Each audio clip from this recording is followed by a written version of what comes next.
Bonsoir mesdames, bonsoir messieurs. Franck Rimbaud, je suis membre d'Archelona, l'association qui co-organise avec les archives départementales et le musée ce cycle de conférences.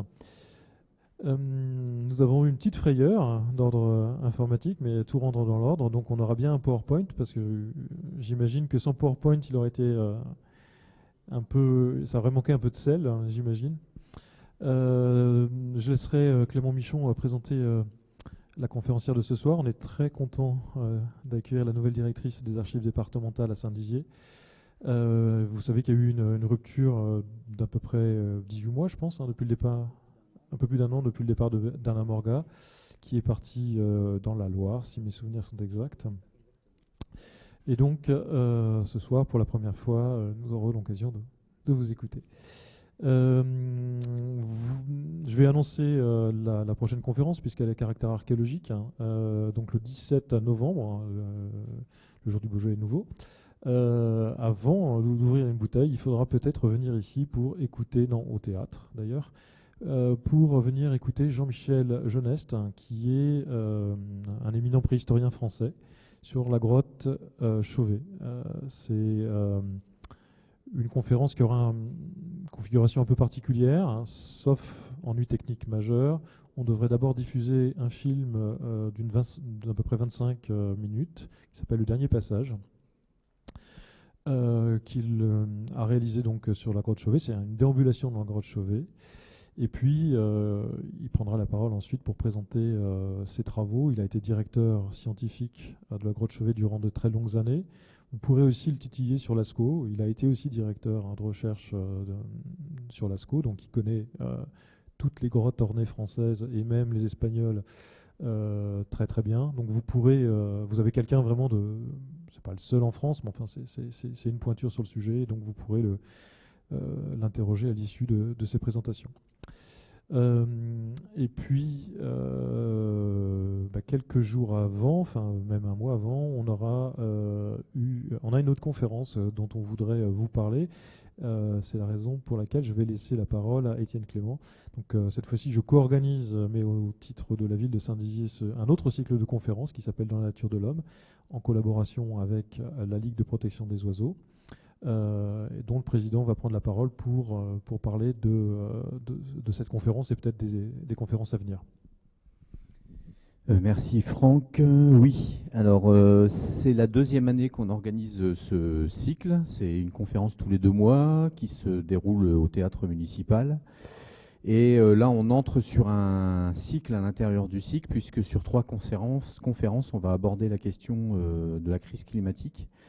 Donc il y a une conférence le 20 octobre, donc c'est tous les jeudis aussi, à la même heure, 18h30.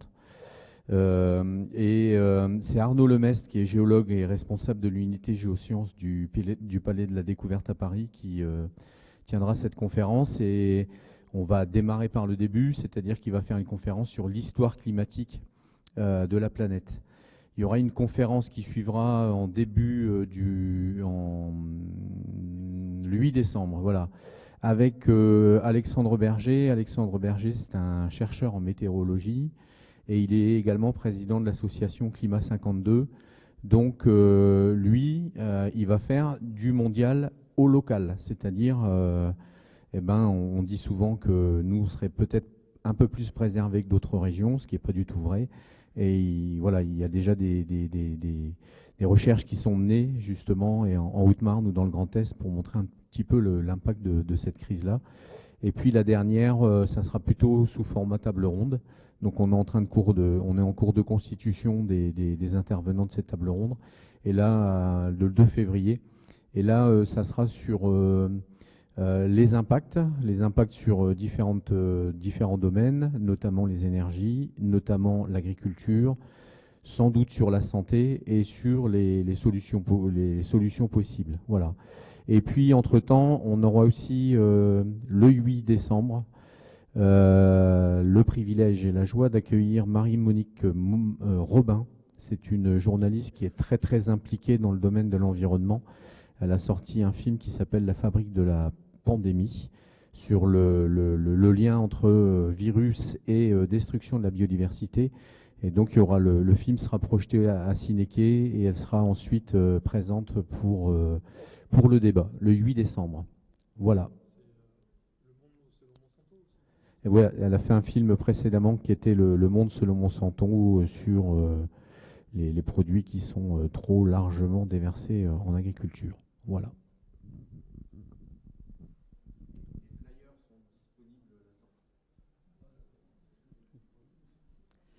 Bonjour à tous, merci pour votre venue et pour votre fidélité au cycle de conférences. Merci à Elisabeth Charon pour sa venue. En tout cas, on vous souhaite la bienvenue en Haute-Marne et à Saint-Dizier puisque c'est la première fois que vous venez ici. Donc, pour vous présenter rapidement notre conférencière de ce soir, donc Elisabeth Charon vient de sortir de l'INP, donc l'Institut national du patrimoine, donc qui forme les conservateurs que j'ai eu aussi le plaisir de fréquenter, donc pour son premier poste en tant que directrice d'archives départementales en Haute-Marne. Excusez-moi. Donc pour son premier poste, donc en tant que directrice des archives de Haute-Marne, Elisabeth Charon donc vous êtes plutôt médiéviste de formation, puisque donc au cours de vos études, notamment à l'école des Chartes, vous sortiez diplômé, titulaire du diplôme d'archiviste paléographe. Vous avez travaillé donc sur une famille normande, les Estouteville, pendant la guerre de 100 ans.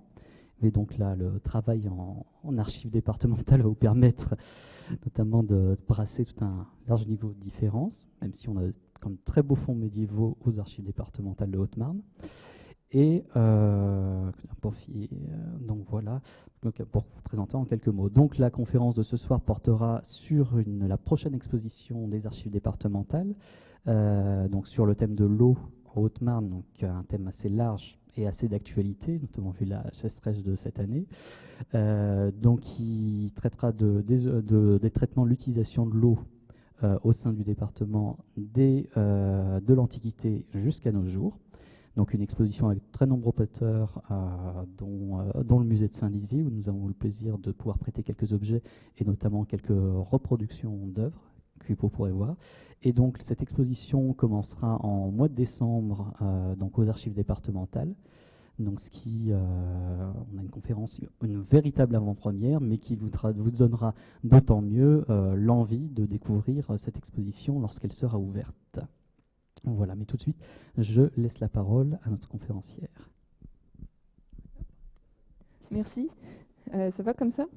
Oui. Je suis ravie d'être ici ce soir et de vous rencontrer. Je suis aussi très honorée de faire ici ma première conférence en tant que directrice des archives. Je dois tout d'abord excuser Monsieur Sylvain Scora qui malheureusement quitte la collectivité pour d'autres horizons, donc qui n'a pas pu venir ce soir, mais c'est lui qui a préparé pour l'instant l'essentiel de l'exposition que nous allons pouvoir présenter. Et j'excuse aussi ma consoeur et collègue Claire Serrano, responsable du service conservation du patrimoine au département et archéologue de formation, et qui est également co-commissaire de cette exposition. Comme vous l'avez entendu, je ne suis spécialiste ni de la Haute-Marne ni de l'eau dans l'histoire, mais j'espère que la conférence sera quand même intéressante. Donc, ce qui a présidé au choix de ce thème, c'est évidemment le fait que c'est un sujet d'actualité. Suite au dérèglement climatique, on a connu ce grand épisode de sécheresse cet été, mais ce n'est pas le seul que le monde doit endurer en ce moment, comme vous le savez. Et donc cela repose la question du rapport de l'homme et de l'eau. Et ça nous semblait intéressant de faire un petit retour sur l'histoire de ces rapports. Et il y a vraiment matière à faire une exposition autour de ce sujet. Surtout que ça prend la suite d'un projet d'expo qui a été avorté à cause du Covid, mais qui a quand même donné lieu à une publication, donc La Haute-Marne et la mer, par Monsieur Morgam, mon prédécesseur, et qui avait montré que la Haute-Marne, même si elle est très éloignée de la mer, il est quand même lié dans son histoire à la fois par les filières économiques, puisque le bois issu des forêts servait à la construction des navires, et puis aussi par le parcours de certains Haut-Marnais dans la marine royale ou dans l'histoire de la navigation maritime. Et donc là, avec l'eau, on se rapproche un peu du territoire. Donc le projet est porté donc, conjointement par les archives départementales et par le service de la conservation du patrimoine, et comme Clément le mentionnait, avec l'aide de nombreux partenaires. Donc plusieurs musées qui nous font l'honneur de nous prêter des œuvres, alors soit les originaux, soit de nous laisser au moins les reproduire pour qu'on puisse les présenter sur les panneaux. Donc il y a le musée de Saint-Dizier, le musée de Chaumont, le musée de Langres et le musée de Bourbonne-les-Bains. Plusieurs artistes ont aussi été au rendez-vous pour nous prêter certaines de leurs œuvres, donc notamment Madame Laura Bourg, qui a fait des aquarelles, et Boris Beluche. Et puis quelques particuliers nous ont aussi prêté des choses, donc notamment je voudrais remercier Monsieur Eve, qui d'ailleurs je crois va présenter notre conférence de ce cycle sur la sidérurgie.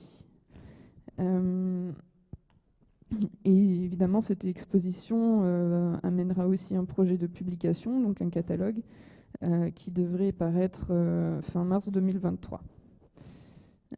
Et là, pour ce catalogue, on met à contribution une quarantaine d'auteurs dans le département. Donc là aussi, un beau projet partagé par beaucoup d'acteurs, et je suis très fière, même si mon ancienneté est beaucoup plus réduite sur ce projet, puisque je suis arrivée ici en juillet, je suis très fière d'y être associée et de pouvoir poursuivre le travail. Alors, par rapport à l'histoire des hommes et de l'eau, la Haute-Marne est un territoire particulièrement intéressant, puisque vous avez sans doute déjà entendu parler de ce territoire comme étant le château d'eau de la France. Donc je vous présente ici une carte qui a été réalisée par le service d'information géographique du département. Et on voit le réseau hydrographique de la Haute-Marne. Donc vous repérez tous les cours d'eau. Évidemment, tout au nord-ouest, on repère bien le lac du Der, qui fait une grosse tache bleue. Et ce qui est intéressant, et ce qui a été matérialisé sur la carte avec les traits roses, c'est qu'en fait, la Haute-Marne est à la jonction, au carrefour, entre 3 bassins versants différents. Et c'est ce qui donne la particularité ce qu'on appelle le point triple, donc qui est à Val-de-Meuse, près du parc du Chénois, donc pas très loin de Langres. Et c'est ce point triple donc est vraiment le carrefour des bassins versants. Et pour vous donner une idée, une goutte d'eau qui tomberait pile à cet endroit pourrait, au gré du vent et des micro souffles de vent, se retrouver sur un parcours qui l'emmènera soit dans la mer Méditerranée, donc ça c'est si elle finit dans la Vingeanne, qui est un affluent de la Saône, je crois. Sinon, elle pourrait aussi se retrouver en mer du Nord si elle tombe dans la Meuse. Et enfin, elle peut se retrouver dans la Manche et ensuite dans l'océan Atlantique si elle tombe dans la Marne ou dans un de ses affluents. Donc, c'est un point particulier et très connu des hydrographes et autres spécialistes. Et donc, c'est vraiment un carrefour entre tous ces mondes. Et c'est intéressant de pouvoir suivre ce qu'en ont fait les hommes et les habitants. Alors, nous avons pris le parti de commencer notre exposition donc, depuis l'Antiquité, en faisant intervenir des archéologues. Donc là, les œuvres que je vous présente sont des œuvres qui seront exposées. Ce ne sont pas les seules. Donc, dans l'Antiquité, l'eau fait évidemment partie de la vie courante, et les traces archéologiques de cette présence résident en fait dans l'existence des canalisations et des infrastructures. Et donc, c'est pour ça qu'on va présenter ce morceau de canalisation antique que nous prête le musée de Chaumont. Donc, l'inscription qu'il y a dessus, c'est simplement Marcellinus Fecit, enfin Fec pour Fecit. Donc, c'est le nom de l'artisan qui a fondu la canalisation. Donc, les Romains savaient très bien maîtriser les systèmes d'adduction d'eau, et avec des techniques vraiment très efficaces. Sachant que, je ne sais pas si c'est le cas de cette canalisation-là, mais ils avaient déjà une technique pour pouvoir faire monter l'eau au-dessus des reliefs, tout simplement en jouant sur la taille des canalisations ou des rigoles, et ce qui permet en forçant le parcours de l'eau dans un espace de plus en plus étroit, de renforcer la pression et donc la vitesse et le débit de l'eau, et lui permettre de franchir des reliefs. On a aussi des traces des restes de fontaines et d'éléments de bassins ou de puits qui nous montrent toute cette utilisation de l'eau, bien évidemment. Il y a aussi une utilisation de l'eau pour les loisirs. C'est ce que montre très bien le site d'Andilly en Bassigny, dont s'occupe Claire Serrano, qui est en fait une villa avec un impressionnant complexe thermal, qui sont des thermes privés en l'occurrence, et qui ont été réaménagés au fur des années et des siècles d'occupation du site. Et ça montre, ces termes sont un élément d'opulence et un marqueur de richesse et de puissance par rapport à la société. Et donc l'eau en fait partie intégrante de cette politique d'ostentation et de cette logique de pouvoir. Parce que d'avoir des termes à soi, ça veut dire qu'on n'est pas obligé d'aller dans les termes publics, qu'on est exceptionnel par rapport au peuple. C'est aussi un signe de luxe que de pouvoir capter autant d'eau et l'utiliser pour un loisir et s'en débarrasser ensuite, alors que c'est une ressource vitale. Et puis... Donc la nymphe des cloisés prêtée par le musée de Langres fait aussi partie d'une villa, montre là aussi l'ostentation.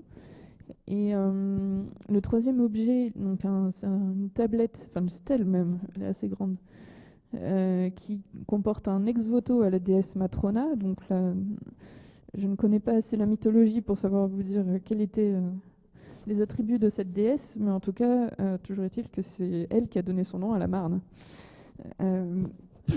Donc c'est même sans doute simplement la Marne déifiée et qu'on vénérait comme une déesse, ce qui était assez fréquent dans la mythologie gréco-romaine, de personnifier les rivières et les fleuves et de les honorer ou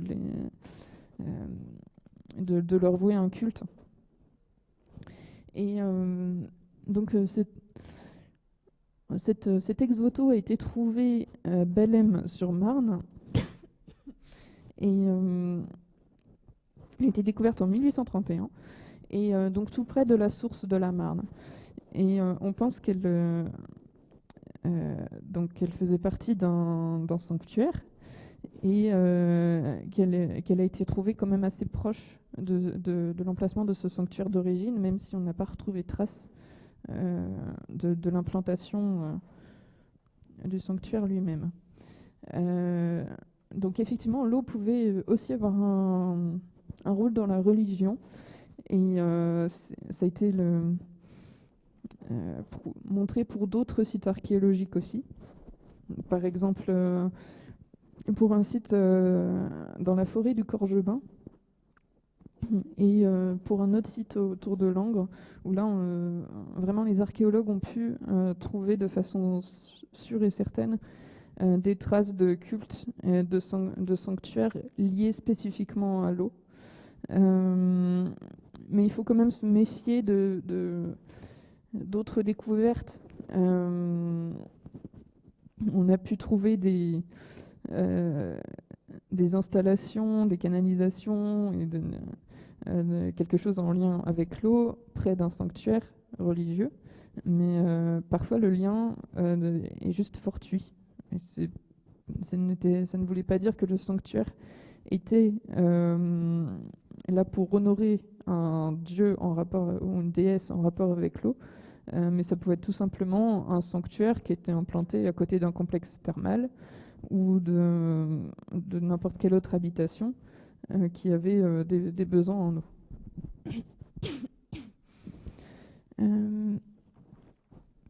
Voilà. Évidemment, ce ne sont pas les seuls objets. Ensuite, on progresse dans le temps. Là, on fait un sacré bond dedans, mais évidemment, le sujet de l'eau est tellement vaste que ça nous paraissait impossible de le traiter de manière chronologique. Donc, sur le reste de l'exposition, on est vraiment sur des thématiques et en explorant différentes périodes. Peut-être pour poser un peu le contexte entre l'Antiquité et le 19e siècle. Donc l'eau a toujours fait partie du quotidien. Et évidemment, au Moyen-Âge et à l'époque moderne, on continue à avoir besoin d'y avoir accès.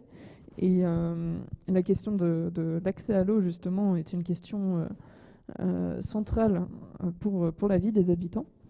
Et pendant longtemps, les communautés d'habitants vont s'implanter près des cours d'eau pour avoir un accès privilégié, vont creuser des puits, mais la plupart du temps, quand il faut aller chercher de l'eau, on y va à dos d'homme ou à dos du mulet ou d'âne ou autres animaux.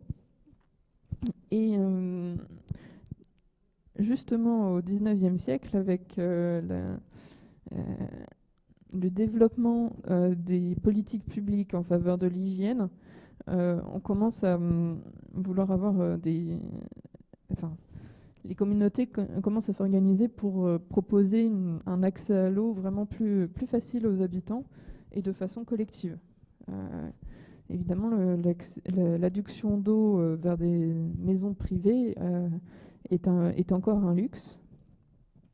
Et il faut encore attendre un peu pour les dessertes individuelles. Enfin, même si, évidemment, si on remonte à l'époque de la Renaissance, on peut déjà trouver des maisons avec un accès à l'eau en interne, avec le puits sous la cuisine, sous la fenêtre. Mais ça reste l'apanage des riches et des élites. Et donc ici, on a plusieurs formes de cette adduction d'eau dans les villages. La photo qu'on avait choisie aussi comme image pour cette conférence.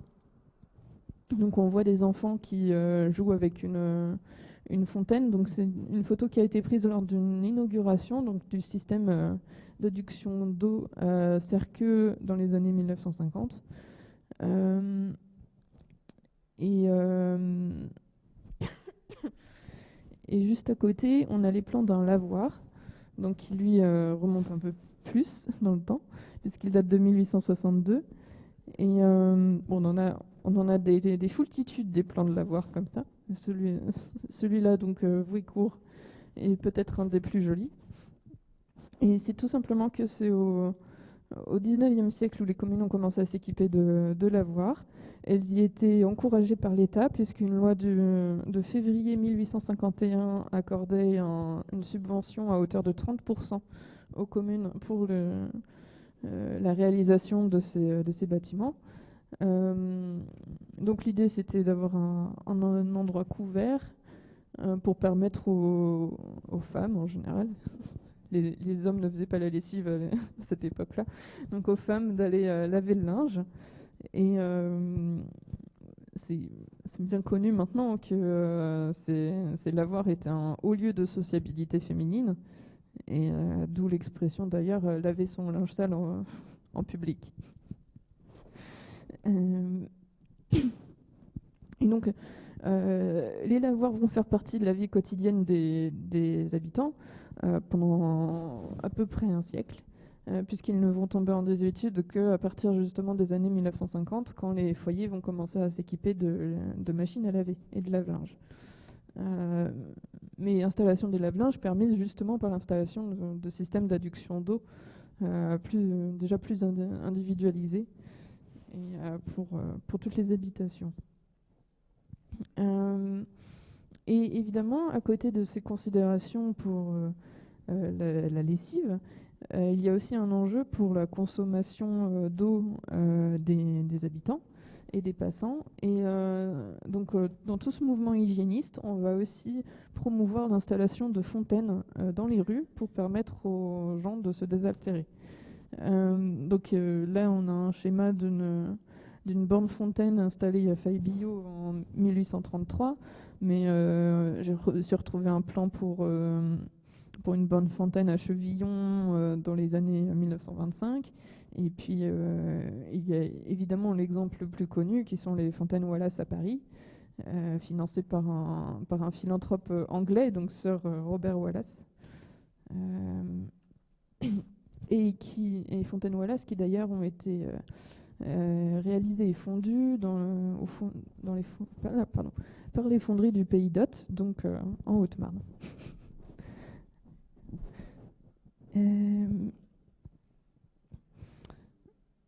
Alors après,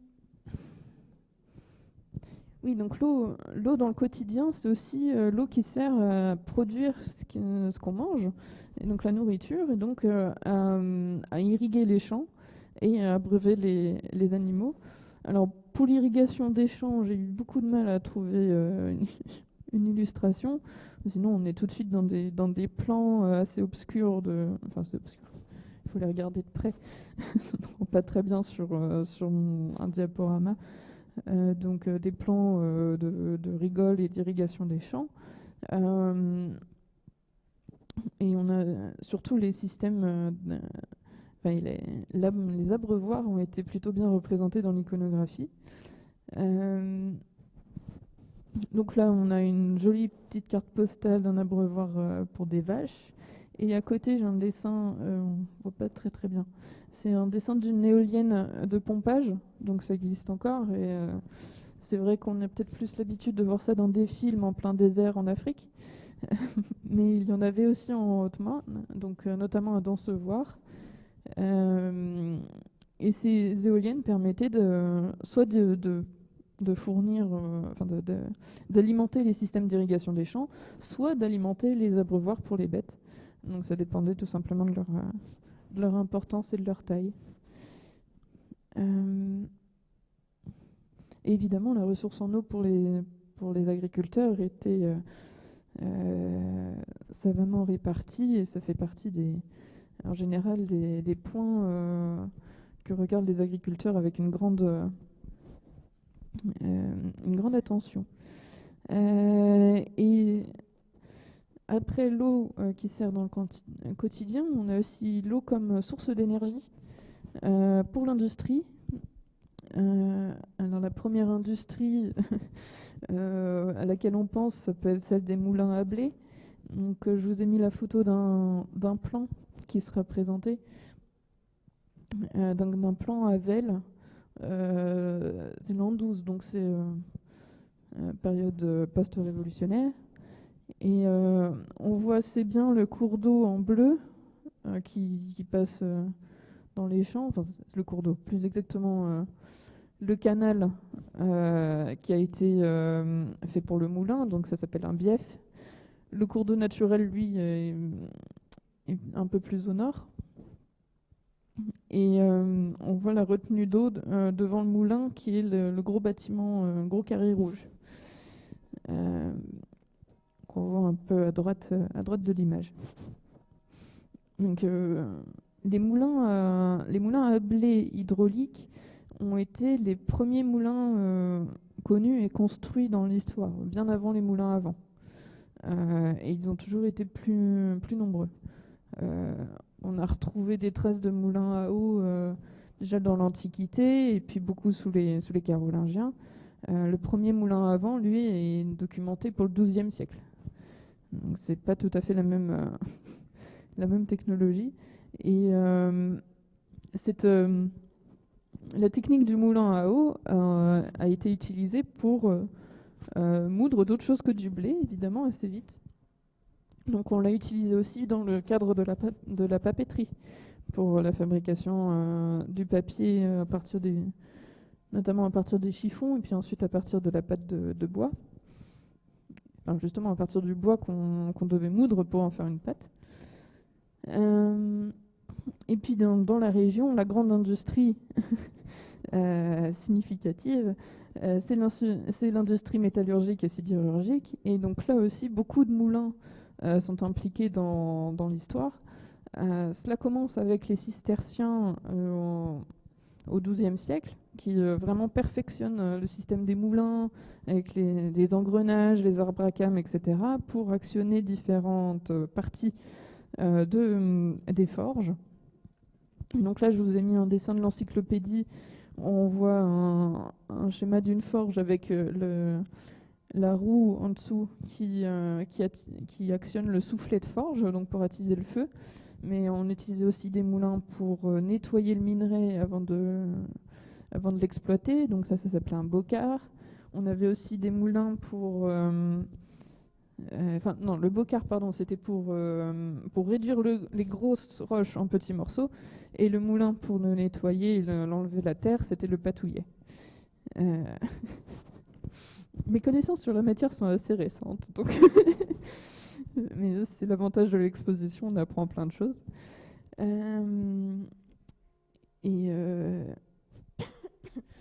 donc il y avait les moulins pour le souffler. Et il y avait aussi des moulins, alors avec arbre à cames, pour actionner des martinets quand on était dans des bas fourneaux et qu'il fallait frapper et battre le fer. Donc les martinets, comme leur nom ne l'indique pas, sont des énormes marteaux qui pouvaient faire entre 80 et 300 kilos et qui permettaient, avant l'invention du marteau pilon, donc, de donner la forme voulue aux plaques de fer. Enfin, plus ou moins voulue.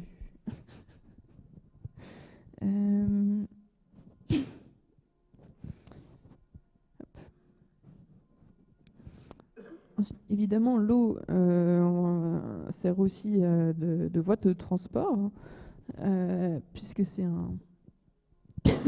c'est aussi un trait d'union entre les différentes parties du territoire. Dans l'exposition, on aura le plaisir de vous présenter cette vue du port de Lannou, donc à Saint-Dizier. Et ce qui est intéressant, même si c'est un peu sombre, c'est que ce port servait aussi non seulement de port pour la navigation, mais aussi de point d'arrivée pour le bois qui a été coupé dans les forêts et qu'on mettait ensuite sur l'eau pour le faire flotter et l'emmener vers des plus grosses villes et pouvoir le vendre. Et la navigation, c'est aussi la navigation de loisirs, évidemment. Donc avec ici ce magnifique voilier sur le lac de la Lièze.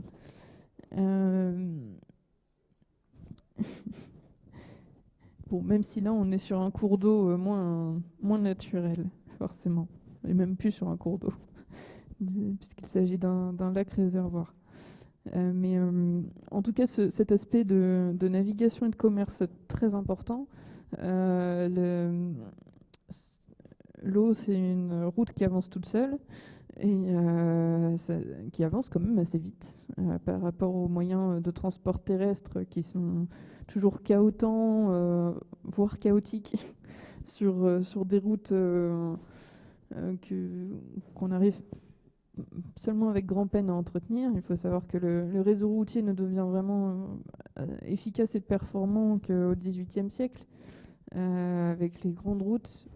Auparavant, il n'est pas...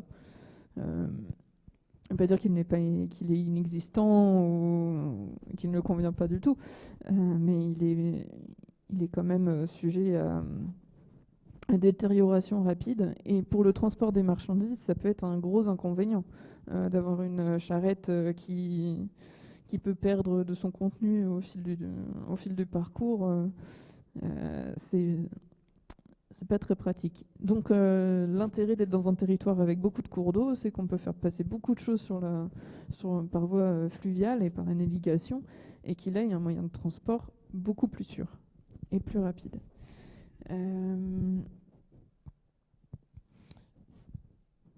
Mais pour aider cette navigation aussi, et pour améliorer cette utilisation, l'homme a évidemment aménagé les cours d'eau. Et c'est ce qu'on montre avec donc ces deux gros aspects de l'aménagement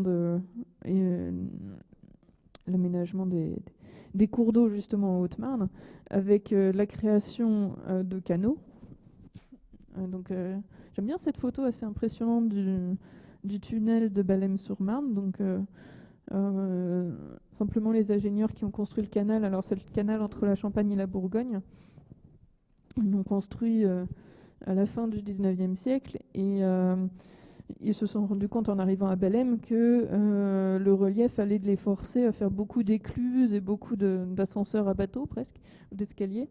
Et ils ont trouvé une meilleure solution, donc celle de creuser un tunnel et de faire passer le canal dedans. Et donc il a été réalisé entre 1880 et 1883. Et là, la photo date de 1958. Et je trouve ça assez impressionnant. Et il y a eu quand même beaucoup de travaux sur des canaux dans la région.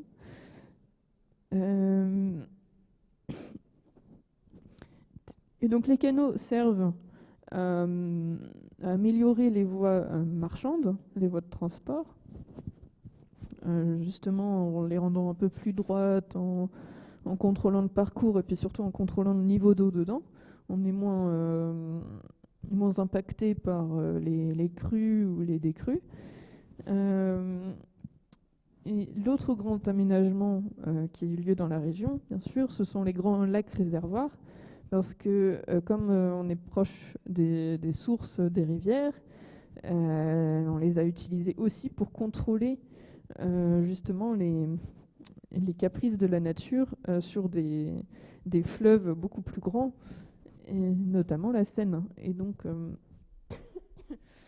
il y a eu des différents chantiers de construction, donc d'énormes lacs réservoirs. Donc il y a le lac du Der, le lac de la Lièze, le lac de la Mouche, et ici un barrage à Villegusien, donc c'est sur le réservoir de la Vingeanne, et il a été construit entre 1902 et 1904, donc avec un grand savoir-faire des ingénieurs pour réussir à construire des digues étanches, puisque le but est vraiment de retenir l'eau, comme son nom l'indique. Et le rôle de ces réservoirs est de servir de tampon et d'absorber le gros des crues des fleuves pour éviter les inondations dans les grosses villes et villes de plus petite importance implantées tout du long. Et parce qu'évidemment, on se souvient des effets de la crue de 1910, et donc comme quoi ces lacs réservoirs ne suffisent pas forcément, mais qui avaient fait des grands dégâts partout en France. Donc là, j'ai une carte postale de la crue à Joinville, mais on va aussi présenter des cartes de la crue un peu dans plusieurs villes du département.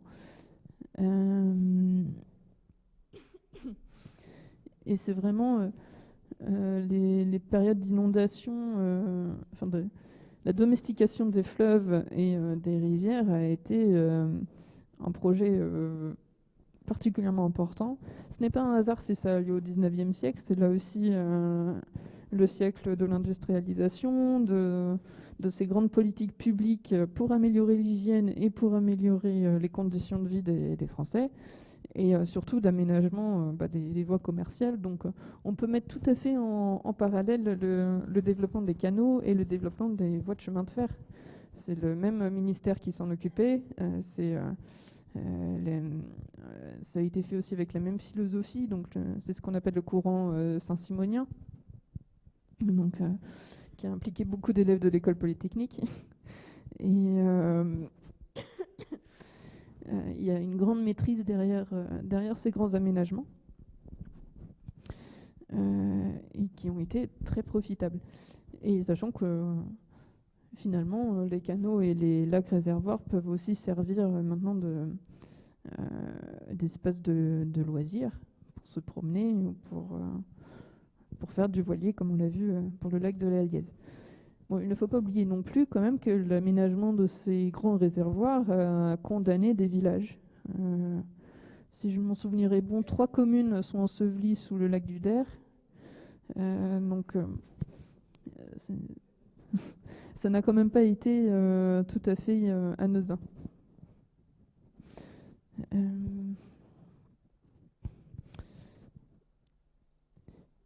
Et puis parfois, l'eau présente un obstacle pour la circulation, et donc on s'efforce de la franchir donc en mettant des ponts. Et là aussi, les ponts sont des éléments importants dans la vie de tous les jours et dans la vie commerciale des territoires. Parce que le pont, c'est un point de passage obligé pour traverser.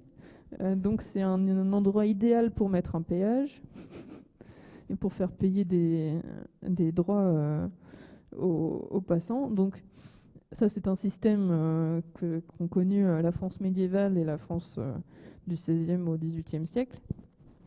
À la Révolution, comme ce sont des droits seigneuriaux, ils sont abolis et les ponts seront de libre passage. Même si je crois qu'il y a un pont au Mont-Saint-Michel qui est redevenu payant. Enfin, ils ont remis un péage par là-bas récemment. Donc, il y a des idées qui ont l'air de revenir. Mais en tout cas, c'est une question très intéressante que l'histoire des ponts. Et ici, j'ai l'honneur et le bonheur de vous présenter cette aquarelle de la construction du pont de Joinville, donc en 1794. Une très belle aquarelle qui fait partie de nos toutes dernières acquisitions de cet été. Et donc, je crois, une des seules images de la construction de ce pont.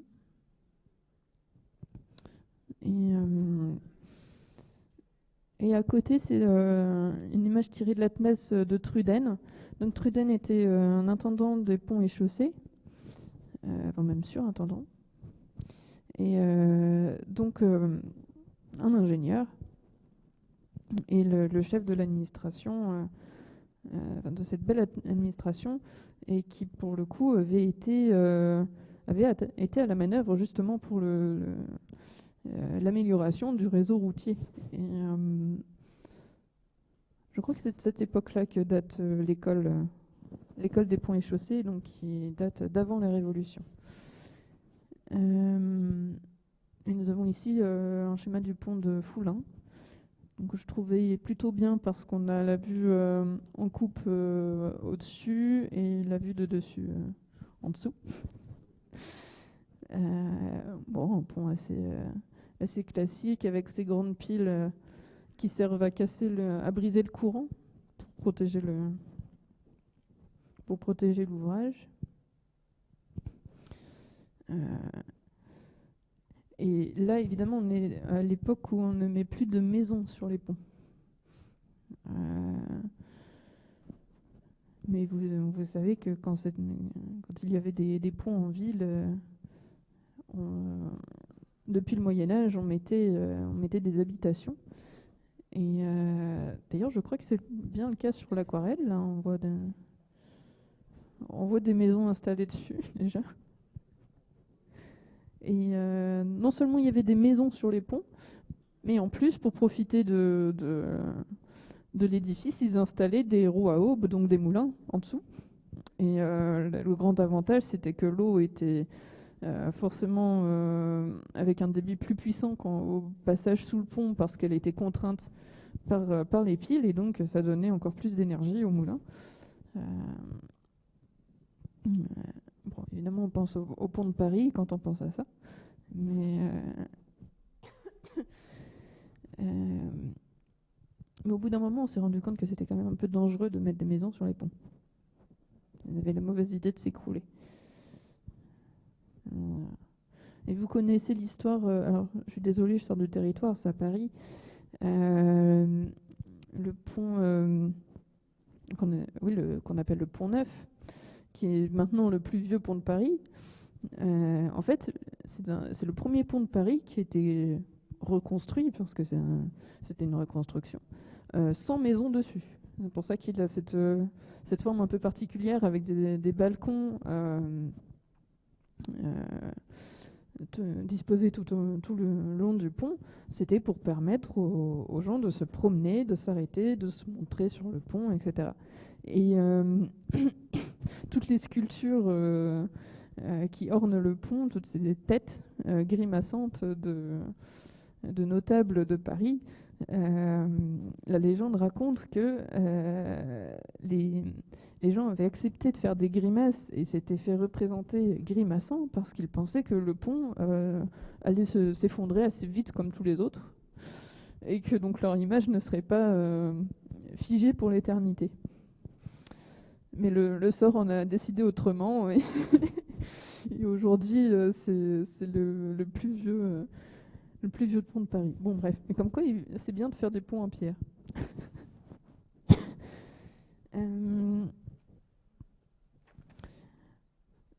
Et alors, une autre utilisation de l'eau, évidemment, c'est quand on la boit, et notamment quand on la boit en se disant que c'est meilleur pour la santé.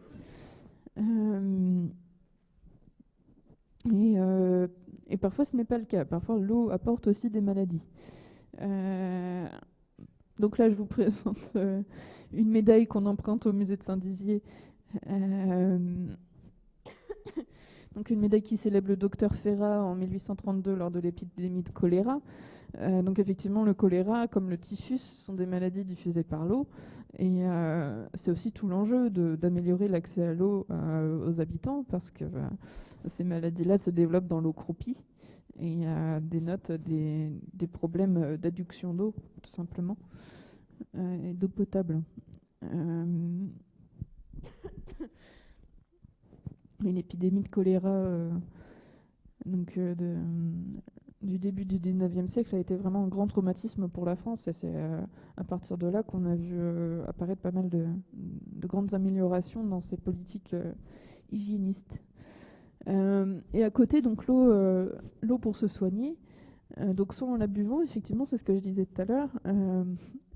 Les sources autour de Bourbonne-les-Bains ont été assez vite analysées, et plusieurs personnes ont voulu en tirer parti pour vendre ces eaux comme étant particulièrement saines pour la consommation, et leur attribuer des vertus curatives.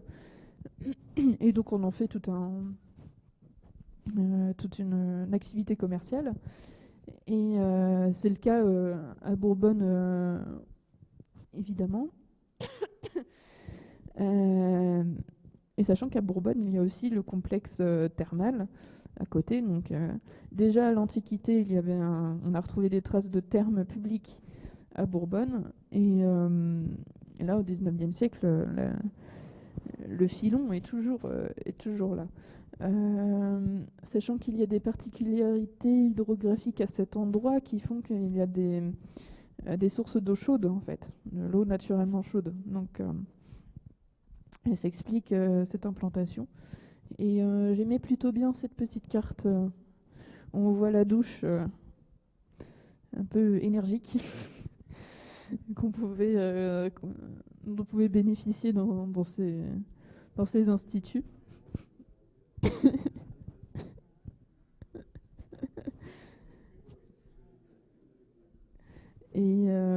Et juste à côté, on a des photos, donc là, plutôt des bains et des termes classiques, on va dire. Et c'était une grande source de profit. Et hop. Et alors, on finit avec les lots dans l'imaginaire, cette fois. Après de passer par l'eau dans l'économie, l'eau dans le quotidien, l'eau dans la religion. Donc avec d'innombrables œuvres artistiques, picturales, littéraires et j'en passe, qui sont en rapport avec l'eau. Donc là, je vous ai présenté un tout petit échantillon, mais on aura plus à l'exposition, évidemment. Donc avec des tableaux de Pernod, notamment sur les sources de la Marne. Donc celui-là nous sera prêté par le musée de Chaumont. On a cette toile, et je crois qu'il va avec une autre sur la source de Blanchefontaine, prêtée par le musée de Langres. Et puis on a aussi mis une photo de Friedrich Gier. Je ne sais pas si on le prononce comme ça, bref. Donc une photo du lac de Montrimont en 2016 avec une technique un peu particulière, j'imagine, pour faire ressortir ses couleurs, enfin en tout cas très artistique, parce que l'eau est présente dans le paysage, l'eau est présente dans la vie quotidienne, donc il n'y a aucune raison qu'elle ne soit pas présente dans l'art non plus. Et surtout que pour les peintres et pour les photographes, elle présente cet intérêt d'être une surface parfois lisse, parfois en mouvement, et beaucoup plus agitée.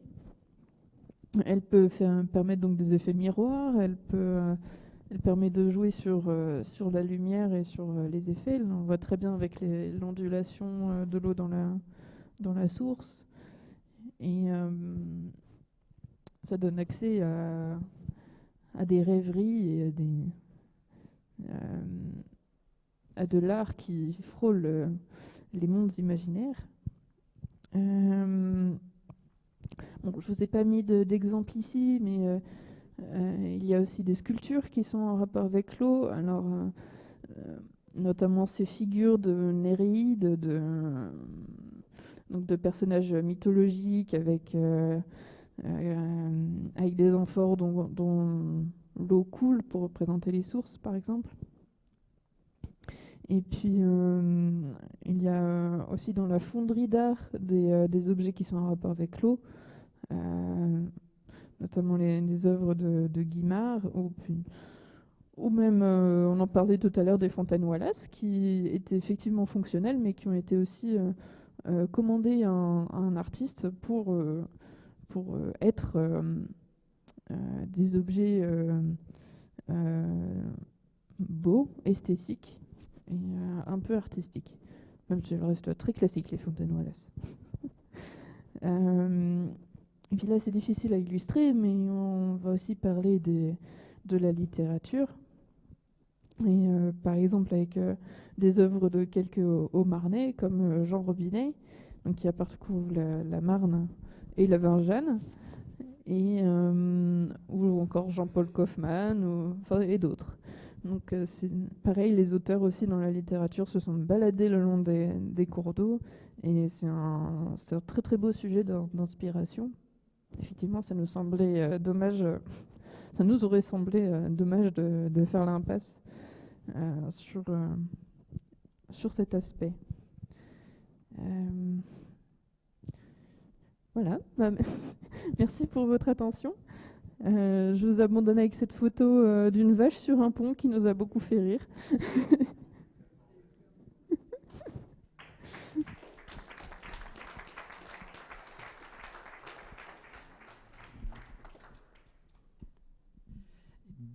Eh bien, merci beaucoup pour cette belle et riche conférence qui donne un premier aperçu de cette exposition qui s'annonce très riche. Maintenant, je vais laisser la parole à l'Assemblée. Si vous avez des questions, des remarques, des éléments que vous souhaitez faire partager à l'assistance ou échanger avec la conférencière, la parole est à vous.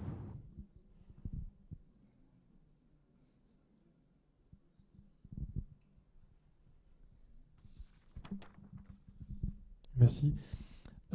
Sur la crise du choléra de 1832, c'est pas une question, c'est un petit témoignage. Enfin, je vais restituer le contenu d'un article que j'ai lu il y a quelques temps. Saint-Dizier a été frappé en fait parce que les mariniers de Lanoux ont rapporté de Paris, donc en remontant la Marne, hein, donc on est vraiment dans la thématique, la maladie depuis Paris, où elle sévissait déjà depuis quelque temps. De manière un petit peu égalitaire, puisque toutes les catégories sociales étaient frappées. C'était le cas à Saint-Dizier, mais c'était le cas aussi à Paris. Le Premier ministre est mort. Le roi Louis-Philippe, qui venait d'arriver au pouvoir, a demandé à son Premier ministre, Casimir Périer, d'aller visiter un hospice où des malades étaient en train d'agoniser, et il a attrapé la maladie et il en est mort, ainsi qu'un très célèbre sinologue dont le nom m'échappe. Donc il y a des gens très haut placés qui sont morts, et Saint-Dizier aussi. La maladie s'est montrée relativement peu regardante quant au statut social. Elle a emporté aussi bien les notables que des gens du peuple. Avec un taux de mortalité tout à fait effrayant. Si vous attrapiez la maladie, vous aviez une chance sur deux d'y rester. C'était tout à fait mortifère. Et en fait, c'est pas tout à fait immédiatement que les villes se sont mis à travailler à l'installation d'égouts pour assainir l'espace urbain. En fait, il a fallu attendre qu'on comprenne que l'eau était bien le vecteur de la maladie. Et le premier à s'en être rendu compte, c'est un homme, un Anglais, qui porte un nom qui dira quelque chose aux amoureux de Game of Thrones. Il s'appelait Jon Snow. Je ne sais pas si vous connaissez cette série qui a un succès des années 2010. Donc c'est un personnage central dans l'histoire. Peut-être une petite remarque, il manque peut-être un département, une section sur l'eau et la défense. L'eau, elle a servi à entourer les châteaux pour les protéger, et puis je pense aussi à l'eau utilisée par les pompiers pour éteindre nos feux. Voilà.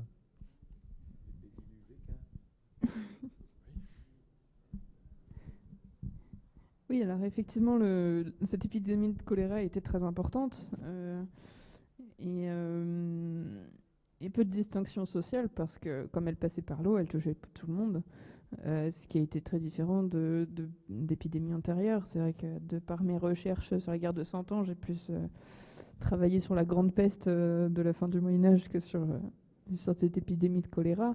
Et ce qui était frappant avec la grande peste, c'est que là, il y a une distinction sociale terrible. La grande peste a tué beaucoup d'habitants des villes, et surtout dans la population, quand même la plus pauvre, celle qui vivait le plus en promiscuité, puisque la transmission de la maladie se fait soit par l'air pour la forme pulmonaire, je crois, soit par les insectes ou les rats, mais effectivement qui vont proliférer dans ces milieux-là et infecter les gens entre eux. Et ce qui fait qu'à l'époque de la Grande Peste, les nobles vivaient dans leur château isolés du reste de la population et ont été très largement épargnés. Et ce qui était impressionnant aussi, c'est que je m'étais rendu compte que la Grande Peste avait relativement épargné les armées. Alors même si la guerre a été mise en pause à chaque épisode de peste, les combattants ont été relativement épargnés par la peste, alors que d'habitude les armées sont plutôt des vecteurs de contamination pour d'autres maladies. Mais c'est vrai que je m'éloigne un peu de l'eau là. Et alors pour l'eau et la défense, là c'est vrai que c'est pas un axe qu'on a retenu pour l'exposition. On a une petite salle d'exposition, donc on est allé à vraiment l'essentiel. Et ça avait été un peu abordé justement dans la publication sur la Haute-Marne et la mer pour la construction navale. Pour l'eau contre le feu, je suis en train de me demander si on a un article dessus pour la publication. Faudrait que je vérifie. Mais oui, effectivement, c'est une ressource pour lutter contre ces désastres-là. Et là aussi, avec une grande évolution, bon, on a avec les moyens d'aujourd'hui, c'est très perfectionné. Auparavant, il fallait y aller avec les seaux d'eau et à la chaîne. Et là, peut-être que par rapport à ça, j'avais découvert. Alors là, cette fois, je vais vraiment m'éloigner de la Haute-Marne, puisque c'était lors d'un stage que j'avais fait à la Nouvelle-Orléans. C'est quand même très loin. Mais ce qui est intéressant avec la Nouvelle-Orléans, c'est que le vieux quartier, comme vous le savez, le quartier français, enfin, on le surnomme le quartier français, mais en fait, le vrai quartier français est parti en fumée à la fin du XVIIIe siècle.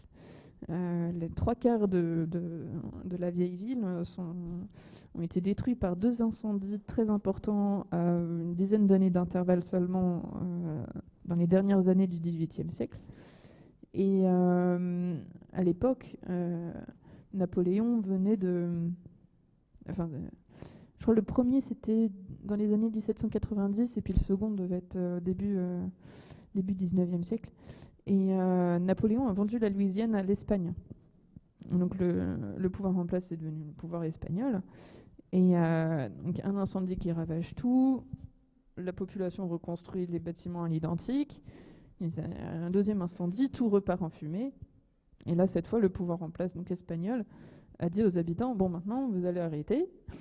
La construction à la française, ça fonctionne pas. Les maisons sont trop près les unes des autres. Et on n'a aucun moyen pour arrêter les incendies. À chaque fois, c'est ravageur. Et donc, ils ont mis en place des règles.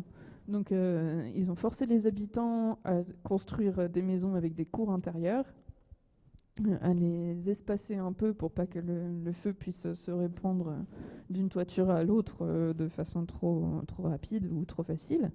Et puis surtout, leur ont demandé d'avoir des réserves d'eau dans chaque cour particulière. Et ensuite, il n'y a plus d'incendie majeur comme ça à la Nouvelle-Orléans. Donc aujourd'hui, si vous vous promenez dans le quartier français, en fait, vous voyez de l'architecture espagnole. Il y a des maisons construites par les Espagnols. Mais le revers de la médaille, c'est que de l'eau conservée comme ça dans les cours intérieures, ça fait de l'eau stagnante, ça a attiré les moustiques et ça leur a valu une épidémie de fièvre jaune, donc qui a décimé la population. Donc entre la lutte anti-incendie et les épidémies, voilà, donc la gestion des incendies a toujours été compliquée, forcément. Je n'ai pas trop d'éléments à apporter sur la Haute-Marne, je suis désolée. En tout cas, l'eau joue un rôle dedans, et c'est vrai que d'avoir des réserves d'eau, c'était essentiel.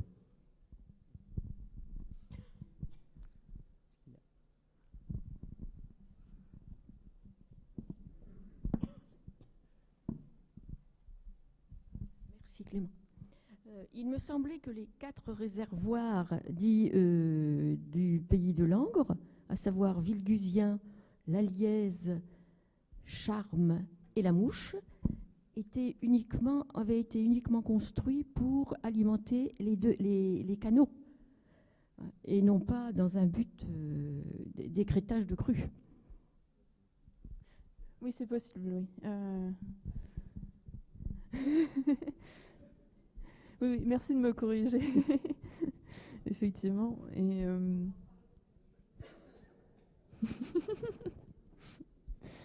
oui, c'est vrai que c'est les réservoirs, les lacs réservoirs peuvent aider à écrêter les crues, mais aussi à alimenter les cours d'eau. Et c'est vrai qu'il y a plusieurs canaux qui partent de là. Oui.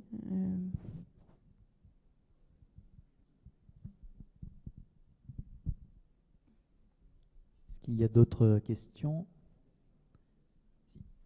Merci. Vous avez montré la médaille du docteur Ferrat. Vous savez qui c'est? Pour le coup, non, je suis désolée. Alors, moi non plus. J'ai Bah, pas eu encore de j'ai cette collection, cette partie du musée. Mais je m'y pencherai et à la prochaine conférence, je vous ferai un petit. Bon, s'il un a, petit s'il a eu explication. droit à une médaille, c'est que j'imagine qu'il a aidé à la lutte contre le choléra. Oui. Oui.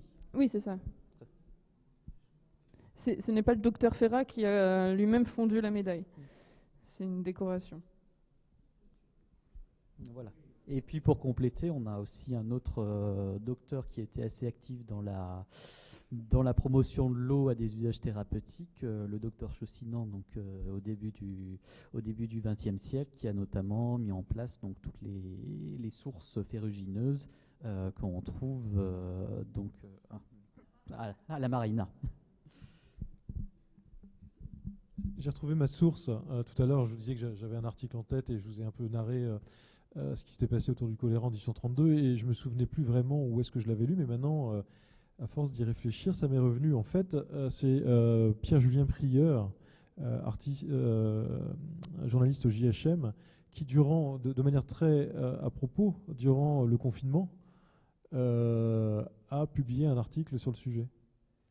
Il a fait un parallèle entre la situation qu'on était en train de traverser et le choléra. Donc vous pourrez le retrouver dans les éditions entre mars et mai 2020. Conserver une partie, si vous voulez relire cet article, pour ceux qui n'auraient pas gardé leurs anciennes éditions du JHM, voilà. Même si je pense que vous les collectionnez tous. Donc soit donc à la médiathèque de Saint-Dizier qui doit encore conserver, ou si elle ne les a plus, aux archives municipales qui eux là conservent tous les numéros.